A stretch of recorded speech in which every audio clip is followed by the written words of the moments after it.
വൈകുന്നേരം ആയപ്പോൾ എൻ്റെ വയറ്റിൽ നിന്ന് വിശപ്പിൻ്റെ വിളി തുടങ്ങി. അപ്പോൾ എന്തെങ്കിലും ഉണ്ടാക്കാമെന്ന് വിചാരിച്ച് ഫ്രിഡ്ജ് തന്നപ്പോൾ ഇരിക്കുന്നു ഫ്രഞ്ച് ഫ്രൈസും അതുപോലെ തന്നെ കുറച്ച് ചിക്കനും. എന്നാൽ പിന്നെ കുറച്ച് ലോഡഡ് ഫ്രൈസ് ആയാലോ. ഞാൻ ആദ്യമായിട്ടോ ലോഡഡ് ഫ്രൈസ് ഉണ്ടാക്കാൻ പോണത്.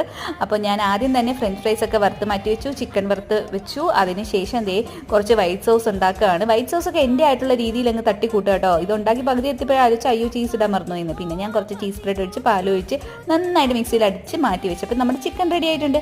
അപ്പം ചിക്കൻ എന്തൊക്കെയെന്ന് വെച്ചാൽ ഞാൻ നന്നായിട്ട് സ്പ്ലിറ്റ് ചെയ്ത് എടുത്തിട്ട് പൊടിച്ചെടുത്തിട്ട്, എനിക്ക് വലിയ പീസായിട്ട് കിടക്കുന്ന ഇഷ്ടമല്ല. എന്നിട്ട് ഈ ഒരു കുടുംബം പാത്രം എടുത്തതിന് ശേഷം അതിനകത്ത് ആദ്യം ബേസ് ബ്രെഡ് ഇട്ട് കൊടുത്തേ, അതിനുശേഷം ഫ്രൈസ്, അതിനുശേഷം നമ്മുടെ സോസ്, പിന്നെ ചിക്കൻ, പിന്നെ അഗെയിൻ സോസ് വെച്ച് സെറ്റ് ആക്കിയിട്ട് ഇഡലിപ്പാത്രം ഉണ്ടല്ലോ അതിനകത്തോട്ട് ഇത് വെച്ചിട്ടൊന്ന് ആദ്യം കയറ്റി എടുക്കുമ്പോഴത്തേക്കും ഈ ഒരു പരുവത്തിൽ കിട്ടി. എന്നിട്ട് ഞാൻ ഇക്ക കൊണ്ട് കൊടുത്തു. ആളുടെ എക്സ്പ്രഷൻ കണ്ടപ്പോൾ ഞാൻ വെച്ച് ഇത് കൊള്ളത്തില്ല എന്ന് പറയാനാണെന്ന്. ഫൈനലി ആണ് എക്സ്പ്രഷൻ കറക്റ്റ് പുറത്തോട്ട് വന്നത്. കൊള്ളാം, നല്ല രസമുണ്ടെന്ന് പറഞ്ഞ് കഴിച്ചിട്ടുണ്ടായിരുന്നു. അതിനുശേഷം ഞാനും ടേസ്റ്റ് ചെയ്ത് നോക്കി, എനിക്ക് ഇഷ്ടപ്പെട്ടിട്ടുണ്ടായിരുന്നു. സാധനം കൊള്ളായിരുന്നു കേട്ടോ.